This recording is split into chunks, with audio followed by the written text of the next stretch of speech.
20.1% GDP growth in the first quarter of this financial year. August exports have gone up by 45%.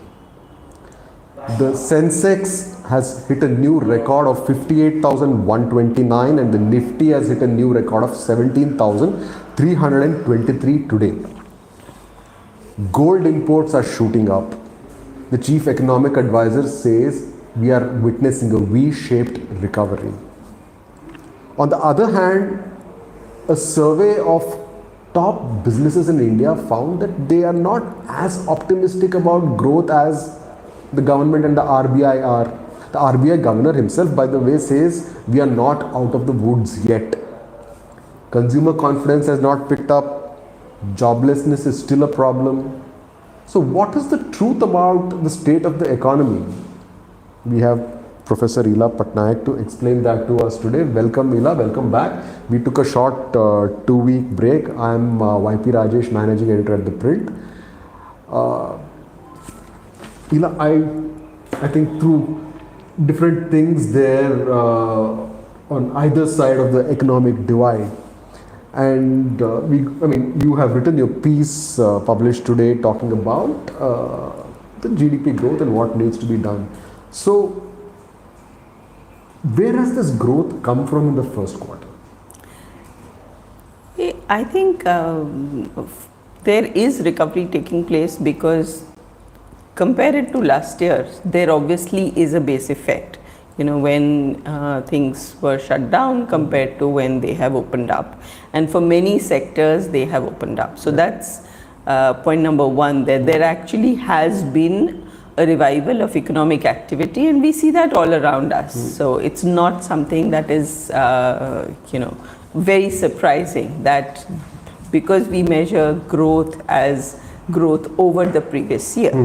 It is also to be noted that we are still not yet back at the pre-pandemic levels. So when we say growth, yes, we are getting back, but we are not yet back at the pre-pandemic levels. That's true.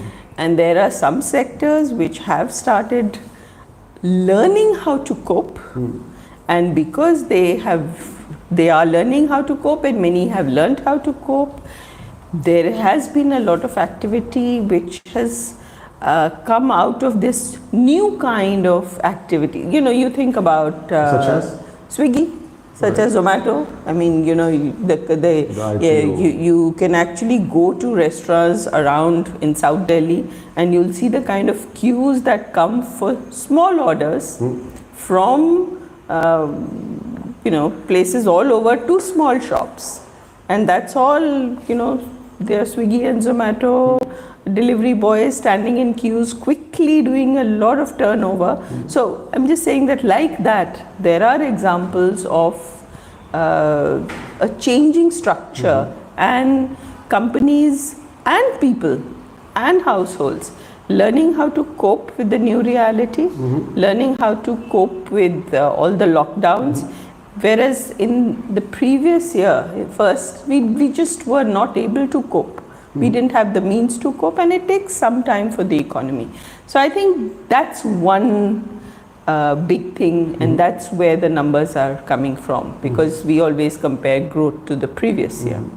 And you talked about pre-pandemic levels, and we should, remind our viewers that even before the pandemic, and we were going through a terrible slowdown. Economy had slowed down. So even the comparative, we are comparing it to a slowdown. We are not comparing it to double-digit growths at that point of time. And at that point of time, one of the reasons for the slowdown was investment slowdown, private investment. And now if there has been a year that was bad for private investment in many sectors, then it was this year. Many sectors suffered hugely. So it's not private investment that has picked up as much. Though public investment has picked up, but private investment has still not picked up. So some reason for, a lot more to be done. Although one of the numbers that came out, or one of the analysis that came out after the Q1 numbers is that government spending is also low. Government is not spending enough in the did not spend enough in the first quarter. Private spending, consumption has anyway been down. See, see, government spending in India has been much more cautious compared to government spending elsewhere. And now that the government has... During this period? During this period, yeah. And actually it's not just India, it is emerging economies. So, one is always trying to balance this macro fragility and macro stability to an increase in demand coming through government, which would mean a higher fiscal deficit, which would mean higher debt, and which would also mean that the world starts looking at you as a fragile economy. And that's that's something that advanced economies don't have to worry about, because they borrow more. I mean, Greece could pretty much default and get bailed out. That's not going to happen to us if we were to default. So we have to do this balancing act, and that's why emerging economies did not see that kind of an increase in demand, and nor did India. And you talk about in your column, which we will share with our viewers today, it will be in the description of this video after the video is completed. You talk about the growth being largely helped by construction and manufacturing sectors, because construction sector grew by 68.3%, that's huge, and manufacturing by 49 points, almost 50%. So although it is comparative, because in that previous quarter there must have been zero construction and zero manufacturing. Is that the only reason? I mean, the others kept pace. So, for example, agriculture continued to grow, did grow last year, did grow this year. But, construction is hugely labor intensive, hugely labor intensive. And so when activity opens up, then in construction we see a very big change.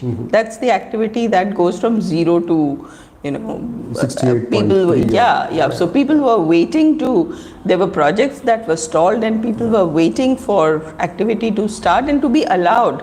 And I certainly know that in Delhi, we'll see a much bigger increase in construction even in the second quarter, because April to June, the construction activity was not allowed. And so in July, when it starts getting allowed and when the labor comes back, then construction sees a big. Also, we must remember last year there was this huge migration of people who went back to their villages, because the first lockdown, nobody knew what was happening, nobody knew how long the lockdown would last. So, and the people who came back, I think this time people didn't go back, although activity slowed down.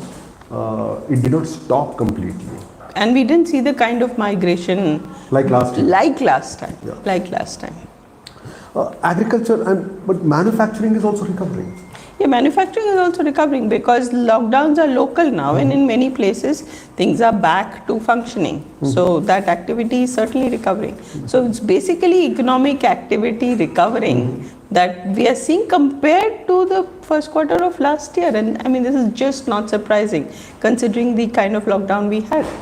But why is confidence low, Ila? I mean, consumer confidence is low, people are not spending. That's what the RBI reports keep saying every 2 months. That is also reflected in the numbers. And now, as we discussed earlier this week, there was a survey done by one of the industry associations, which found that, India Inc. is not as confident or does not share the optimism of the government and the RBI when it comes to growth. Why if things are doing well, why are they so not optimistic? So first, RBI and government is always over optimistic. They are always over. To keep boosting sentiment. They're always over optimistic. So you look back at the last 2 years of forecasts by RBI and government. Not once have they actually predicted a lower growth and had higher growth. That doesn't happen. It just never happens. So, I wouldn't even put that as a question, that why is business less optimistic than RBI and government, because RBI and government are always too optimistic. But I think there is still a lot of uncertainty. So it's not as if COVID has gone away, and the experience of we thought we had conquered it and we thought that, okay, it's behind us, and then came the second wave and every family, got hit. So people are not yet, until children are all going back to Yeah. school Colleges. and the cases go down, not just in India but in other places as well. I think it's that uncertainty which still makes business worry. But you have talked about, and this is the last question from me because we have our viewers posing questions, that India needs to continue reforms for this trajectory to keep moving up and also regain the lack of confidence we discussed. And you talk about stroke of the pen reforms. Can you talk about stroke of the pen reforms? What are they? So you see, there are two kinds of reforms. One is those that need long-term institution building. So we didn't build those institutions. We had a socialist economy. As we've talked about before, reforms are when you've imposed restrictions on the economy because we had a socialist mindset and we thought we have to do controls. And reforms in that space are difficult reforms because they mean building institutions where there are checks and balances, where you don't do bans, where you actually do principle-based regulations and so on. And the other are what I call stroke of the pen reforms, which is that with one signature, with either Parliament passing a law or the Cabinet making a decision, you actually change something deep and fundamental. Industrial licensing, removal of industrial licensing, removal of trade licenses were stroke of the pen reforms. You had another stroke of the pen reform when you did, when you withdrew retrospective taxation. Not that big a reform, but not like industrial licensing, but I'm just saying that in that space, in what we may call stroke of the pen reforms. Similarly, there are things that you can do which are those that don't require a lot of institution building, will not take a long time, but you can just sign off, we can change a law, and that's going to give us a big impact. Those are my stroke of the pen reforms. Okay, we'll go to questions from our viewers, Ila. We have quite a few of them. This is Aru Basu. Aru Basu is a new member. And he's qualifying his question saying, if you want, you can take this question. It's not a very complicated question. We will take questions, Arubasu. Do you think we have a capable finance ministry? He says, but I think he's referring to a minister because the next part of his question says, and do you think we should have changed the finance minister in the last cabinet reshuffle? No, I don't think so. I think we have a good finance minister. I worked with the previous finance minister, two of them actually, Mr. Chidambaram, Mr. Jaitley, and I've seen how the current finance minister functions from afar, not from inside. I'm no longer in government, but I think this capabilities that lie in the ministry or in the minister are equally good. He has another question, a quick one. You can give a quick answer to this. Do you think that we have improved in the last 7 years? If yes, then what are the statistics to prove it? I am asking this because on the ground it's a massacre. We have improved in what? Economy. Has the economy improved in the last 7 years? You see, the economy has been going through a difficult time in the last 7 years and in the years before that as well. Not just 7 years. Actually, I counted 9 years from 2011-12 to 2020. Yeah, so right from the time when Pranab Mukherjee became the finance minister. So from then we started seeing a decline. So the decline that we saw in private projects has continued from then. I mean, when the retrospective tax came in, right from then, we saw business lose confidence and we saw private investment projects that were proposed go down, that were implemented go down. So that streak has continued. So we've sometimes talked about the reasons for those and the lack of fundamental changes in the economy which caused those because of the way finance was handled, the way many other things were handled, including the red tapeism that carried on even though we had the 91 industrial reforms for a part of the legal framework.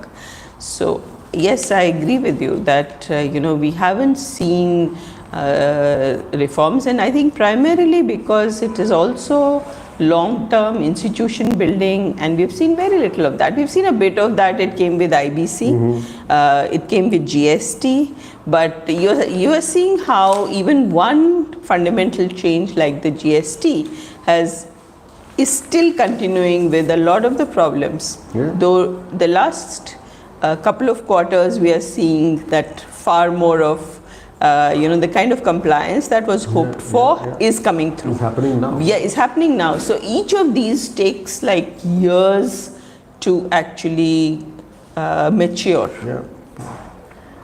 This is a question from Vipin, who's a new member. Hello Vipin, thanks for taking a membership. Do you think the upcoming festival sales will be a better indicator of the true state of the economy rather than any official numbers? I don't know that upcoming festival sales will be in time to catch the growth. Because a lot of people lost employment, and more than employment, a lot of people lost incomes. So many of us may still be employed, but we earn much less, and so people may spend less. And I don't think we are that much out of the woods, because the festival sales will be in a month or two. Whereas for confidence to come back, for people's incomes to go up, and for confidence to come back, I think it will take longer. And official numbers will reflect what official numbers reflect. So, no comment on that. Srinivas VS is a new member. He's got two questions. Thank you, Srinivas. In the GVA by economic activity of MOSPI, the Ministry of Statistics, Planning and Implementation, where is the IT industry accounted out of the 8 industries they have listed? The closest I can place IT is in professional services, along with financial and real estate services. Yeah, we can look at the breakdown and figure that out further. I haven't looked more recently into where that is coming. Srinivas, the second question is, Professor, when do you think will be the next household consumer expenditure survey be done? The 2017-18 survey results were withheld. Can you please enlighten? No, I don't know. Venkateshan, what are your views on the new finance minister of Tamil Nadu, his white paper including his views on GST? I do not follow the Tamil economy. YP follows it. YP no, I don't follow that either so closely. I mean, we all know that he tweets a lot. He says a lot of things on about his ministry, about politics. He's a very outspoken minister, but I think it's too early to judge him. They've been in government only for less than 6 months. We need to wait and see. A white paper is always a very good idea. Will you agree with that? Of course, white paper on everything is very good. Very good what idea. Is this white paper State on? of the economy is always good to know. If the white paper is being truthful, it is really white. And then we wait for his 1 year performance, what changes in Tamil Nadu, and then we will judge him. Mandar Karnik, he's a new member. Do we need to stimulate demand by investing in infrastructure? Yeah, absolutely. India has an infrastructure shortage, and this is one area where there are positive externalities. So, you don't crowd out, you actually crowd in private investment when you do investment in public infrastructure, and that's something that government has to do. It also has to find the right mechanisms to attract more investment in infrastructure. So absolutely, in any infrastructure investment economy which has a deficit of public infrastructure, in any economy with a deficit, the returns to investment in infrastructure are usually very high.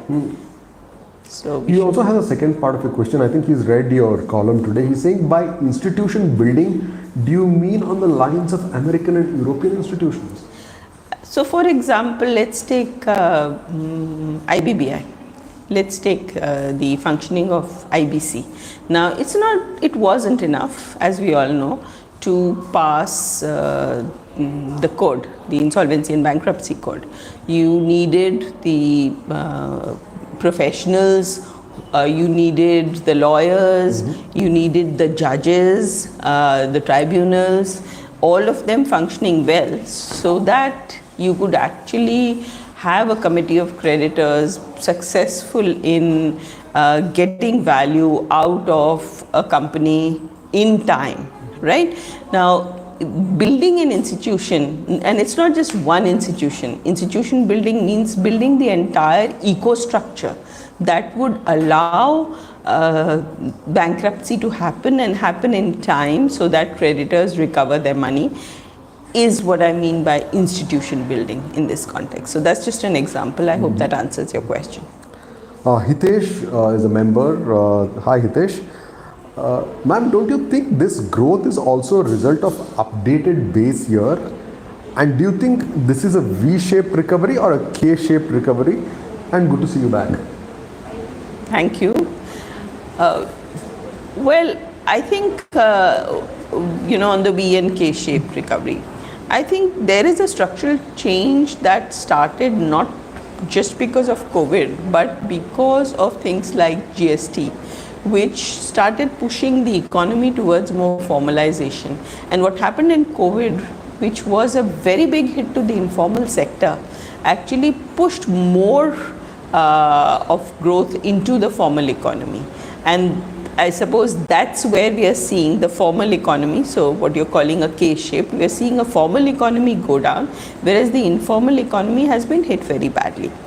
However, the informal economy, while in this period seems to be very, very badly hit and has been very badly hit, I think it has one big advantage, and that advantage is a flexible labor market. So typically, when you think of a labor market, a downwardly inflexible labor market, if you're a student of economics, then that's what we typically have in, say, advanced economy models. Here what we have is a classical labor market in the informal sector. So what we've seen happen in the recent period is that wages have gone down, incomes have gone down, and yet people have, especially in the male category of the working age males from 18 to 45, they are coming back to work at lower levels of income, and that's your classical labor market. So that's the advantage that the informal sector has. So currently it certainly looks like a K-shaped economy and K-shaped recovery rather, but I think that let's give the informal sector some more time post-COVID. So if there's no third wave, or if the third wave gets over, then after that I think this fundamental strength of the informal sector would bring it back up. I have a very flippant comment to make on V-shaped and K-shaped recovery. This is the V-shaped recovery. So right now it may be V, but it's actually a horizontal V with a line there, so it's K actually, right? So that's me being flippant, but let's go back to serious economics, Ila. This is Vikas Raghav, is also a member. Hi Vikas. Do you think government/finance ministry should help Vodafone or the whole telecom sector, as it seems all the old players are struggling and are on the verge of bankruptcy? There is this talk going on about giving them some relief. It's almost on the verge of becoming a duopoly. What are your thoughts? Yeah, so first, we should not let any sector become a monopoly or a duopoly. So if you are heading towards a sector which, like the telecom, appears to be towards a duopoly, then you need to think of your policy framework. That is, maybe it's the fees that you charge them, that the policy environment you create. Yeah, the policy environment that you create. And if you did something in the past so that it is pushing towards a duopoly, then you do need to rethink. So I mean, and this is not just about telecom. across the board. Whether it could be aviation tomorrow, aviation, yeah. it could be any other sector tomorrow. But you really need to rethink your policy framework, and you should not head towards a monopoly or a duopoly, because tomorrow that's not going to be good for consumers. Sankalp is another new member. Hello, Sankalp. Sankalp keeps asking us questions every week. USD versus INR has been stable, but most emerging economies are facing USD appreciation. What have we done right here, or is the INR overvalued? Because many of those countries are also large exporters. We are not such a large exporter. We're not such a large exporter, but we attract a lot of foreign capital. So, we do have a deficit on the balance of trade, and that deficit keeps getting bigger. So, like now when imports pick up, even though exports are picking up, but as the economy gets stronger and we get a pickup in imports, the balance of trade will increase. But on the capital account, we are usually in surplus. We are almost always in surplus. Yeah, so we get FDI, we get FPI, we get foreign capital buying up Indian companies. We had this big announcement recently, ProSys, Buildesk being bought for huge sums of money. Yeah. So these are huge amounts of foreign inflows that are coming in, and that's primarily because this is an economy which is a large economy which is seeing growth compared to other economies. So that's why the rupee stays buoyant. All right. We have time for a couple more questions. I'll take one more member question, and we'll probably take one or two more questions from non-members. This is Mr. or Ms. PB, we don't know. China's regulatory crackdown seems like demonetization with Chinese characteristics. That's a nice line. What reforms can India initiate to attract those who are disillusioned with Chinese markets? See, this is a long debate. We talked about it in a column recently. Last time that, we hope that those disillusioned with China will come to India. But is our regulatory regime, our tax framework, our environmental laws, our bilateral trade and investment treaties, there's a lot of work to be done. I don't think that that all of those can be gone into in one short question. But I think if you look back at some of our debates, these sort of reforms are something that we've been talking about. Lavanya T is asking us a question. She's not a member. Lavanya, you should take a membership. We would have taken your question much earlier. What do you think is about the government's enthusiasm for free trade agreements? See, India doesn't benefit too much when India does a free trade agreement with a country that has a very low import duty across the board. Okay, so there's not a lot of enthusiasm usually, because we, let's say it's a free trade agreement with Singapore, where Singapore has an import duty of 4%. Then what's going to happen is we are going to reduce import duty for products that come from Singapore, whereas Singapore will not gain much in terms of our exports to Singapore. So there's not been a lot of enthusiasm for that reason by India. Now I think that the way forward is a unilateral reduction in import duties, particularly when everybody else has such low import duties that you can't really gain from these. So let's see how it Last goes. question from Mehul. Mehul is also not a member. Mehul, you should become a member. We'll take your question much faster. How is the relationship between RBI and the government now? Is it better for the economy to have an adversarial RBI or a cooperative RBI? It's not about adversary or cooperative. The RBI should be given a clear objective, and as any other institution. So let's say it's given the objective of inflation control, and it is the monetary authority, and that's its task. And it is other objectives like debt management or regulation of the government securities markets is taken away from it. Then it will be an institution that has a clear objective, and there will be no conflict of interest. It is not about RBI cooperating with government as such. And I think the problem that we've had is that because RBI had too many objectives and often conflicting objectives, that we are today talking about whether it's cooperating with the government or not cooperating with the government, whereas you're not talking about that in the case of the US Fed and the US Treasury, that are they, or the Bank of England and the British government, whether they are cooperating or whether they are adversaries. So yesterday's news that a committee, a parliamentary committee with Jayant Sinha and Manmohan Singh and two other subcommittee actually have a subcommittee of the Parliamentary Committee on Finance, Standing Committee on Finance, have gone to the RBI to examine the question of whether the debt management role needs to be taken away from the RBI.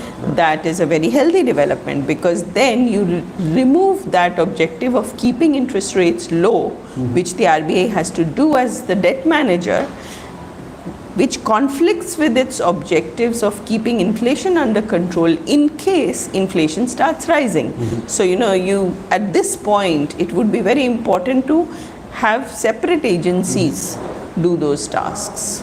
I think that question also comes up because of the controversies we saw during the tenure of the two previous governors, but ever since Mr. Das has become governor, things have been, there is no controversy. Things are moving fairly smoothly, and also the economies have been facing headwinds. So at least that relationship is smooth. Well, it's a smooth relationship, but RBI has not ceded turf.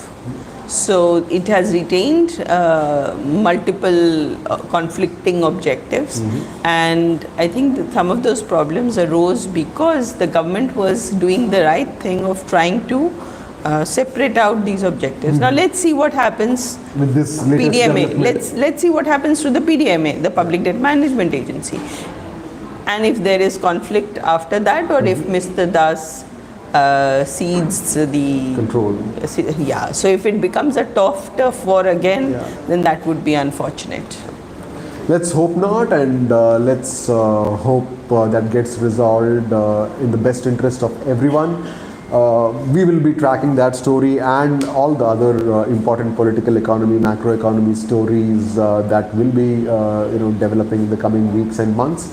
We will be back next week with another episode of Ilanomics. Thank you so much for watching this one.